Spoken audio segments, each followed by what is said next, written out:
pense que les lots toza liboso ya caméra na Boost TV mama na chaîne oyo ezalaka disponible mpona kokabela bino ba information à temps réel ezalaka musala oyo bazwa mpona koinformer ba congolais partout dans le monde. Alors yo mutu oza déjà branché, yo déjà oza na kati ya kolanda déjà live oyo tozosenga na bino, il fallait déjà s'abonner. Il faut s'abonner, il fallait s'abonner. Il fallait liker pour bozanga te ce que nous allons donner comme information dans mokolo ya lelo. Je pense que babonner nyonso ya Boost TV tozosenga na bino, il fallait rester branché pour bozwa ka ba information à temps réel. Et surtout, il fallait partager et s'abonner aussi, liker. S'il s'agit à commenter, il fallait commenter pour na kolakisa ete ke non ozalaki en ligne ozalaki na biso tango tobanda kosala émission. Alors na moment oyo toza na ebele ya koloba te en tant que le penseur du chef, je me présente na balandi nyonso ba oyo balingaka mwana mboka le penseur du chef. Ce n'est pas pour rien que nous sommes là. Eza musala toyeli awa, je pense que toza bien placé pour na kopesa ba information na ba congolais ko sala ba analyse et qu'on pèse ça idée comment est-ce que nous pouvons faire avancer ou pour faire comme mambo cannabis on a avenir ya lobby parce que lukuta eza ebele na mboka na biso souci na biso eza nini il fallait que image ya Congo ait changé plupart ya image na biso ba tout le monde mobimba ba yebela ngo na lukuta. Pourquoi? Parce que nous y étions dirigés par des dirigeants bazala qui plein na lukuta katina bango. Mais au moment où je vous parle en tant que le penseur du chef, je suis là pour Nakolongola to ya lukuta nako matisato ya vérité. Nous allons parler que la vérité sur la vérité. Bato lukuta to pembeni, je demande à tous et à toutes compatriotes congolais, congolaises, bao bazo landanga na moment oyo restez branchés, nazana ba information oyo nakoluka chaque fois na pesaka information nazalaka sima information pour na kosalela yango analyse. Je vais donner l'information et après je vais faire l'analyse de l'information pour na koyeba le passé nango et le présent et l'avenir ya lobby. C'est ce qui fait la force du pensée du chef et surtout nous sommes bien placés pour défendre l'intégrité de la République démocratique du Congo. Nous sommes derrière les autorités de la République démocratique du Congo et surtout la référence c'est le président de la République Félix Tshisekedi Tshilombo. Fini la récréation, j'ai toujours appelé mon président comme ça. Pourquoi? Parce que il est temps ya kolongola lukuta et vérité est triomphée. Alors de bonnes choses chez vous. Tozo bandela wana pour ne pas perdre beaucoup de temps. Naza na information oyo na kopesa, je pense que cette information eza information moko y a beaucoup de Congolais qui sont en train de se poser des questions. Pourquoi chaque fois le Congo on a toujours été humilié par les autorités rwandaises? Alors jusque là bitumbeza na kati ya kobunda, il y a les deux pays qui sont en train de se tirailler toujours, en train de chercher les points d'attente, mais ça ne marche pas toujours. Ça ne marche pas, tout le monde est dans l'équation. La République démocratique du Congo est en train de faire des démarches va-et-vient, comment trouver et comment récupérer les territoires ou bien les grandes villes qui est dans le main de le M23 AFC RDF, soi-disant occupé par le militaire rwandais. Alors au moment où je vous parle, les autorités congolaises, Bazana Kati, pourquoi Tokomi na point que non, nous avons perdu des deux grandes villes, hein, les deux grandes villes, la ville de Goma et celle de Bukavu. Et les questions ça que comment est-ce que nous on est parvenu à perdre ces grandes villes au moment que nous avons une armée qui est le FARDC? Est-ce que réellement le FARDC qui était en face de cette pression, de cette agression rwandaise, est-ce que réellement c'est là qui est FARDC à Congolais ou bien c'est là qui moi mafia moko boye ya ba Rwandais ba oyo ba banda ko s'emparer na FARDC parce que le moment où je vous parle nous avons maintenant les véritables armées Nous avons maintenant une véritable armée qui nous appelons les FARDC, pas des Rwandais, mais des Congolais. Le début de cette guerre, on avait commencé avec FARDC rwandais,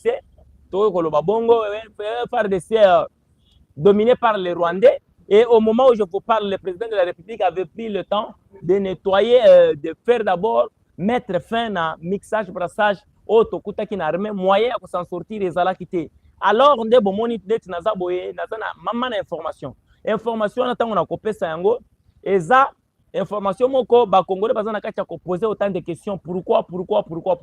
Et c'est aujourd'hui, je vais prendre le temps de faire l'analyse sur cette information pour faire expliquer les Congolais et on va donner les idées ensemble. C'est comme ça avec les pensées du chef. Nous sommes là pour défendre l'intégrité, les valeurs de notre pays. En tant que Congolais, on doit rester fidèle et soudé, unis. Hein? Notre regard, il fallait totalement sur la même direction. Pourquoi les combats que les Rwandais nous ont imposés, ce n'est pas le combat des Congolais contre les Congolais, mais c'est le combat des Rwandais contre les Congolais. Soit disant que les Rwandais cherchent à dominer le Congolais, cherchent à balkaniser le Congo, cherchent à imposer, hein, faire des terreurs dans notre pays. Alors, en tant que Congolais de père et de mère, je ne peux jamais accepter ça. C'est pour cela que nous sommes devant cette caméra, c'est pour toper cette information et faire des analyses. Je pense qu'il fallait s'abonner. Et ça, c'est ce qu'on a fait dans Balandi. Nous sommes Boost TV. Bino bolanda comme maman na chaîne. Vous allez brancher, il faut liker pour manifester que vous êtes déjà branché, il faut liker. Alors, je vais commencer avec information à Liboso au Nazanango.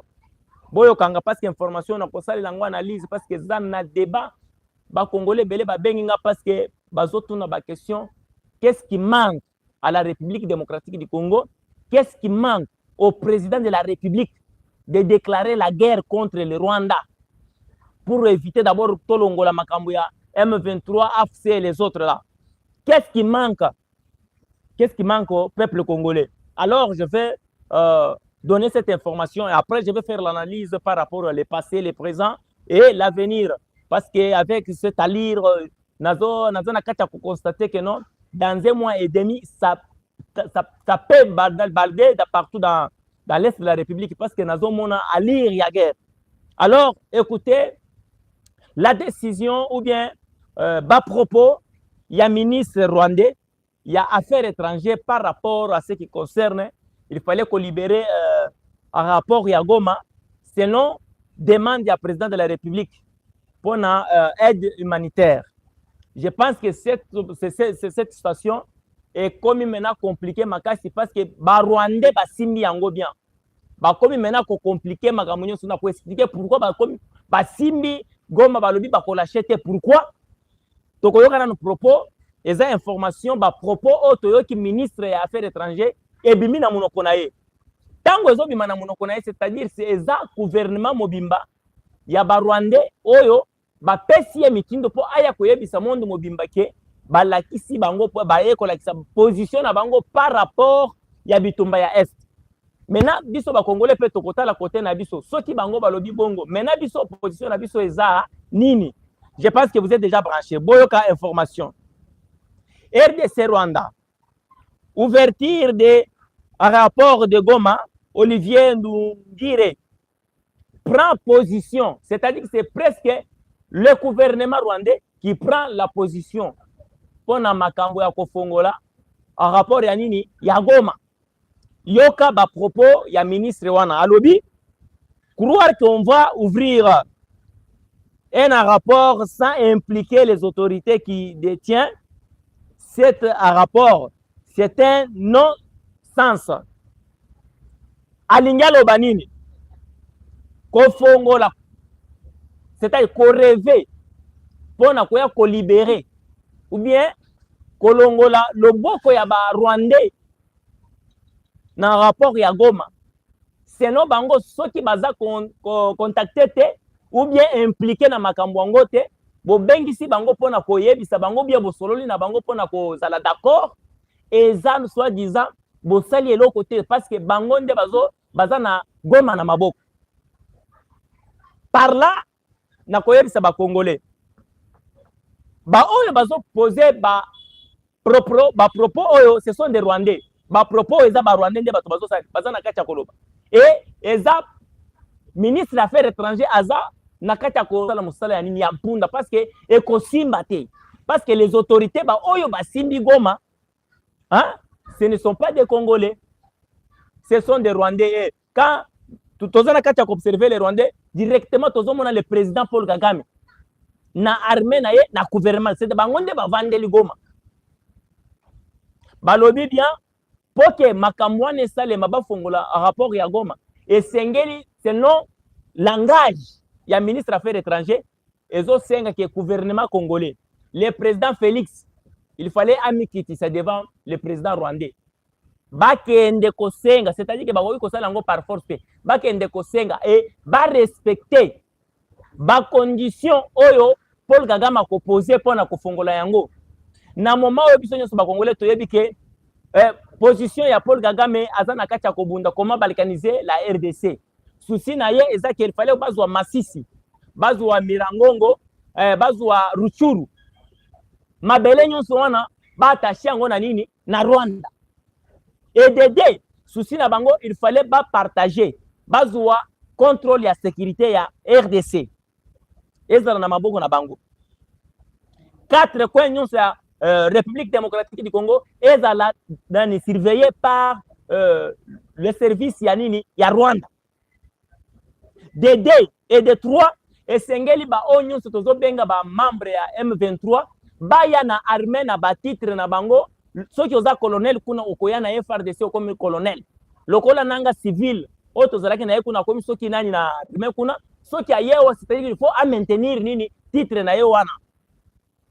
Maintenant à partir de ça tozo mona maintenant que le président Félix Tshisekedi a lobby il n'y a pas de négociations entre le Rwanda et le Congo. Pourquoi? Parce que Rwanda bitumbeza na este ya lobby ke azana kati ya bitumba wana te. Bitumbeza ba Congolais. Soki tokenda ki na Doha c'est parce que on a parlé des Congolais. Mais tozo lukato yeba par quel canal?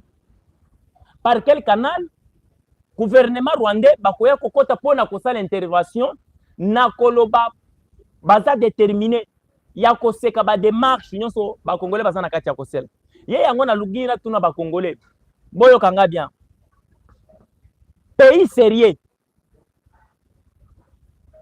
Paul Kagame alakisi réellement que non. Yende mutu asimbi Bukavu, asimbi nini na Goma, izana maboko na ye. Ah, ezali susu makambo ya ke to bomba o M23 o etc. Non. Parce que tango ekomi makambo ya qu'il fallait qu'on libérer un rapport ya Goma, maintenant c'est le Rwanda qui prend la parole. C'est le Rwanda qui donne des directives au Seigneur, même le gouvernement de la République, et de prendre et répondre. C'est-à-dire qu'il fallait les Congolais kende kosolo na ba Rwandais pour que Goma la libérer. Et avec tout ça, je comprends directement que non, on est en train de nous humilier. Na yeko comprendre le komoko oyo na lingina bisa ba Congolais boyebi ke ces derniers temps président Félix azana kati ya koboya ko signer accord ya économie ou bien accord de paix na États-Unis o il faut ba kende bango nyonso na président rwandais ba kende ba kutana kuna ba signer accord wana. Maintenant le président Félix alobi a ko signer accord wana te si peuple nani président rwandais a récupéré Batunaye Bao Bazana Est. Pourquoi? Parce que selon le président Félix Tshisekedi, si une fois le président Paul Kagame a retiré le militaire RDF à l'est de la République, c'est-à-dire qu'il n'aura pas l'existence, il y a M23. Parce que le M23, ce sont les militaires rwandais. Alors Paul Kagame peut aussi, il ne veut pas aussi céder. Il ne veut pas aussi céder à multiplier la pression et à s'organiser en plus. Maintenant, tant que Paul Kagame a dit que non, malgré il y a des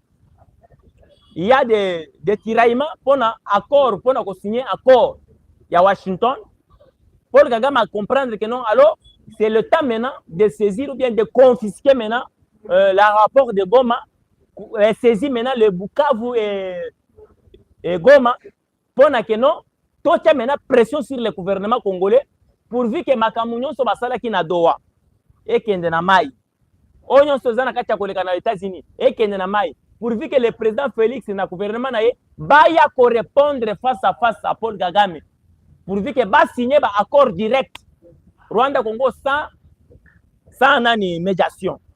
À partir de ça, ce qui le gouvernement congolais ou bien le président Félix Tshisekedi a saliéré il y a condimela pour na kosala makambo wana entre le Rwanda et le Congo direct. Ça sera une humiliation totale pour le Congo. Dans un pays sérieux, na étape otokomi na makambo. Si réellement le Congo est un pays souverain, si réellement le Congo est un Congolais, si réellement le Congo a un président, a un gouvernement, si le Congo a un peuple, et Sengeli le président de la République, et Sengeli le gouvernement congolais, batelema, bazwa décision, il y a qu'à déclarer la guerre contre le Rwanda parce que les les soucis à combattre. Rwanda la kisi maintenant au monde que non yende mokolo makambu. Sans lui, ce qui le gouvernement congolais baleki et pas naïté. Et qu'on a l'andoto comme attaque quitté le président Félix en rapport à Goma qu'on a la liberté. Point ça, bas propos na langage ya ministre des Affaires étrangères. Peuple congolais au landanga. Il fallait s'abonner parce que nazo continuer pour na koyebi sebino pourquoi to comité na niveau wana. Et ces informations moko nazo na kati ya ko analyser yango na ndenge ya kimia. Liker, partager aussi. Et surtout nazo na posa na ba abonnement ou yo koti siko il fallait s'abonner mbala moko. À partir de là, nazo songa moi simandabu. Pour na koloba ke Paul Kagame a en position de force. Aligné maintenant à intimider le gouvernement congolais. Pour na koyebi sabango que vous ne représentez rien, vous ne présentez rien devant le Rwanda. Le Rwanda wanezaka momboka muke et je me pose cette question. Qu'est-ce que les Rwandais ont constaté? Qu'est-ce que le gouvernement rwandais ont dit na Congo? Oh, ils ont payé sabango assurance. Il y a que même si aujourd'hui Congo a lingi affronter Rwanda, à Congo a été à cause de la détruit, à cause de la gagné par les Rwandais, parce que les Rwandais sont déterminés. Et ceux qui vont bien, bazo bunda bitumba ya masekite.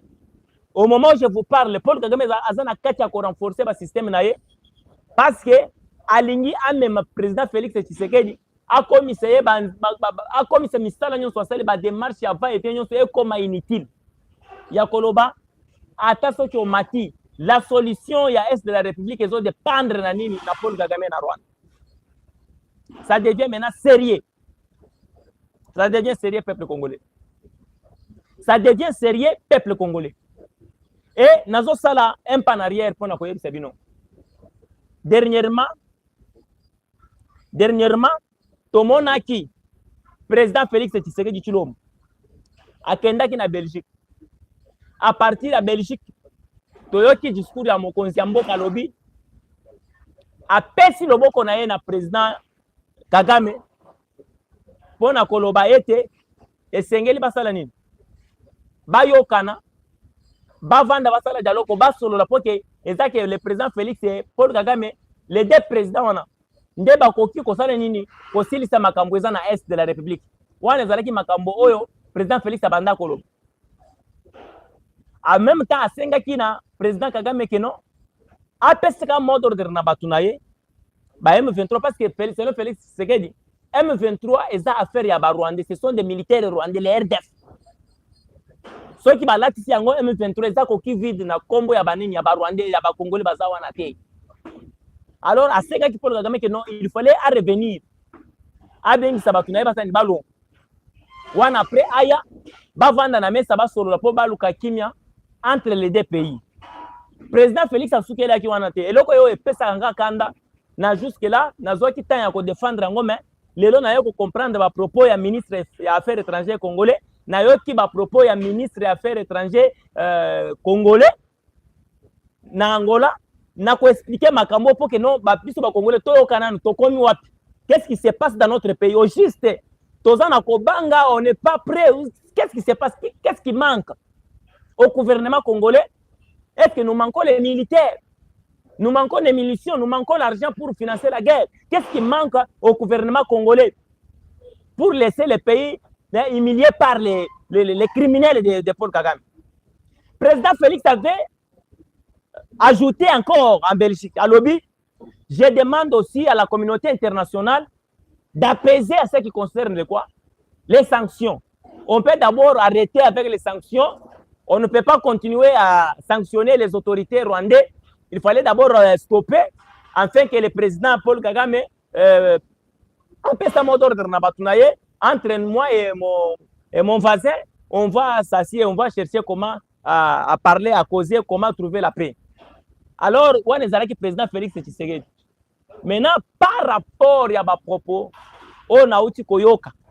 Il y a ministre des Affaires étrangères. Alors, il y a qui président Félix a salini na matia kiti. A kokende ko betre li solo Macron. Bango ba ko libérer te.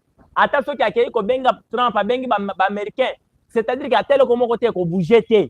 Pourquoi? Parce que bango nde bazawana. Pour que ba libérer, il fallait président Félix aya aluka Kagame. Asenga Kagame andima. Et après Félix Tshisekedi andima ba condition oyo Kagame a proposé pour na ko libérer nini a rapport ya Goma. Boyo kesika nazo lobela. Maintenant lelo ce qui m'a fait très très mal oyo salinga soni pona ba autorité ya Congo façon bazo tambwisa makambo eza bien te. Président Félix, il fallait assumer votre responsabilité. Il y a qu'à protéger le peuple congolais. Il y a qu'à savoir que le Congo atteint 1 mètre, atteint 2 centimètres. Et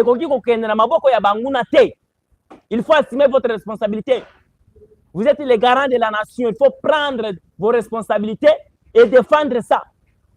Parce que la ligne comme na isika, moteme sala kinga pasi makasi. Après, il fallait s'abonner parce que la ligne a déclenché. Maintenant, qu'est-ce qui se passe avec le gouvernement congolais? Qu'est-ce qui se passe Nabitumbaya Estia entre le président Félix Tshisekedi et le ministre des Affaires étrangères congolais et le président Paul Kagame et le ministre des Affaires étrangères rwandais? Parce que Bitumbaye, comme maintenant, il y a Kobombate. Et ça, non, les MP3, c'est le Rwanda maintenant qui se positionne. Qui se positionne pour le moment. Alors, na comme yesika nazoka motema pasi nalanda ki ministre des Affaires étrangères congolais Thérèse Kaikwamba Wany boyoka ba propos na ye na Angola alobi pour ce qui se passe à l'est de la République. Le Rwanda ne veut pas lâcher. Mais non, selon lui, parce que quand il parle, c'est soi-disant le gouvernement congolais qui parle. Écoutez ma propos na yalobi bien. Tozo senga na communauté internationale.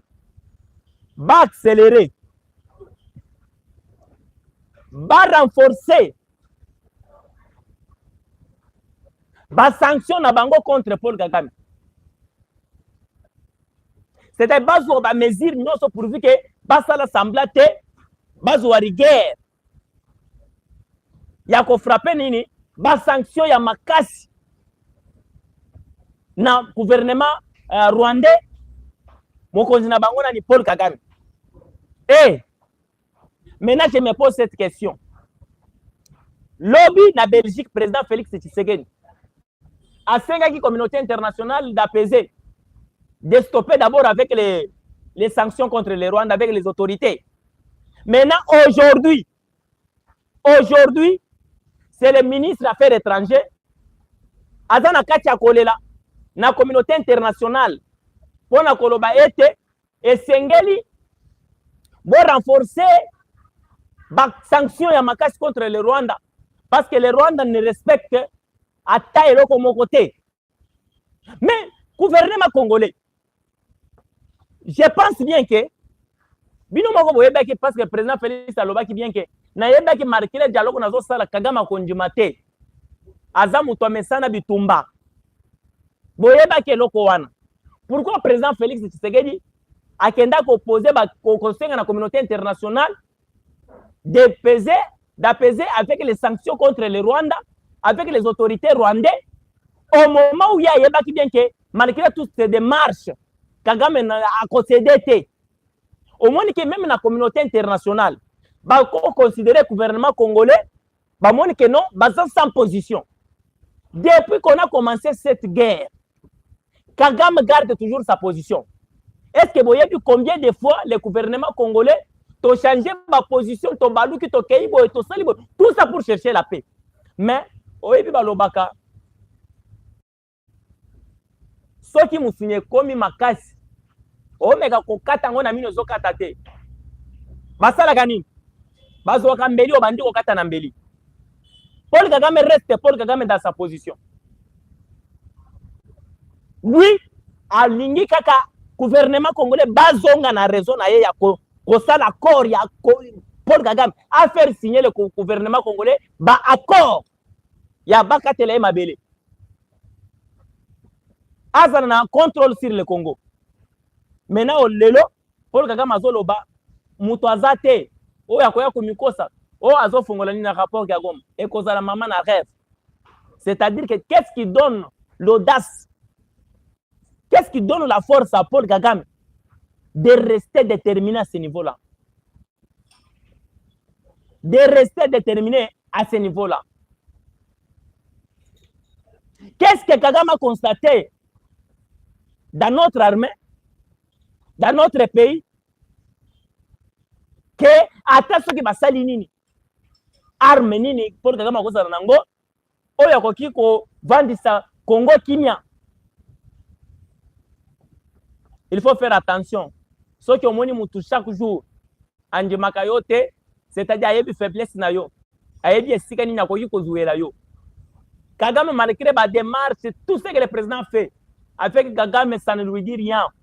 Kagame reste dans sa position.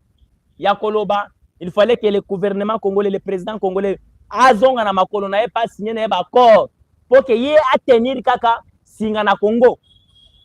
Azala kaka na lisu na Congo. Azala na biteni ya mabele na Congo. Oye moko komanda ko sani ko contrôler. Maintenant la ministre, la première, la dame ya affaires étrangères, maman nani Wany Kaikwamba. Ozana kati ya kosenga communauté internationale ba renforcer, ba multiplier ba nini ba sanctions contre le Rwanda. Mais l'objet tout monde qui président de la République a dit que non, tozo senga na communauté internationale ba apaiser nanu. Ba chana no ba sanctions pembeni afin que ba ranger. Bon moni maintenant que non, avec ça Paul Kagame a saboté tout ce que vous avez fait. Ma camion sur mon compte en Sali na Belgique. Paul Kagame a saboté ça. Et le reste de tout le monde que maintenant c'est gouvernement a commis Koloba, a commis conseil à la communauté internationale wana a frappé les sanctions. Ndenazo senga. Mon compte en position na biso zawa. Est-ce que nous avons besoin de récupérer nos terres? Nous avons besoin que notre peuple vive en paix. Parce qu'on a toujours dit que celui qui veut la paix prépare la guerre. Moi, je m'attendais que non. Votre discours à Belgique, moi, j'avais analysé ça. Dans le bas qui n'a peuple congolais que le président de la République, après avoir fait le tour du monde, après avoir désactivé ba partenaire direct ya Rwanda, ba o babanda ko soutenir Rwanda na minduki na miso, ba o babanda ko entêter Paul Kagame. Mokonzi ya mboka azwaki na ni occasion kitoko ya koloba après avoir neutralisé à l'extérieur, azongela ki mena Kagame à l'intérieur. Maintenant, moyen ya koleka direct à l'action à l'intérieur, ezalaki mission impossible. Il fallait d'abord les koleka na place publique pour na avertir le monde. Ko pesa message ou ya pesa kezaki ne un avertissement contre le gouvernement rwandais et même le président criminel Rwanda nani Paul Kagame pona koloba ete na yebi ke na moment oyo eza problème M23 yo nde mokonzi ya M23 longola bato na yo oyo toya kosolola naza prêt à biso kosolola toteka bakerele makelele tout ça totya pembeni tosolola toyebani toko kosala po ke tofaire développer bamboka na biso. Mais avec toutes ces demandes ici, le président Paul Kagame a boycotté Yango. Il ne veut pas même pas attendre ça. Quand le président Félix Assilisi Makamboyo, le ministre des Affaires étrangères rwandais, Olivier a bandi Kofinga. Même le Paul Kagame a bimi à Fingi les sous pour saboter maintenant cette demande, pour saboter ces démarches. Maintenant, sinon, moi, je m'attendais que si le Paul Kagame résiste, s'impose la demande oyo, ce qui va rester au gouvernement congolais, c'est de déclarer la guerre directe contre le Rwanda. Mais jusque-là, le gouvernement congolais n'a rien fait. Le président Félix n'a pas montré sa position par rapport à sabotage à Paul Kagame na nini na demande na ye. Maintenant, les autres oyoka maintenant maman na réponse. Paul Kagame maintenant alongoli ba M23 chef mena lobi maintenant c'est lui. Maintenant, Azoluka, qui est fort, qui est capable de devenir oye na yo kabo enombo ça va nazo kende ko fungola ni na rapport ya Goma. A rapport ya Goma wana nani ako kende ko simba yango. Maintenant nde si ka Paul Kagame alingi maintenant la kisa Congo makasi na ye. Parce que lobi bazana kacha ko rêver. Qui rêve? C'est le président de la République qui pense comment ouvrir la rapport ya Goma pour na ko aider na aide humanitaire na ba Congolais. Ou bien qui rêve? C'est nous le peuple congolais. Parce que cette partie est dans les mains de M23, AC, RDF, ou bien c'est comment? Alors, à partir de ça, Nalingina Senga na ba Congolais, est-ce que si, c'est un problème n'angezali, si aujourd'hui, le président Félix prend la décision de déclarer la guerre directe avec le Rwanda,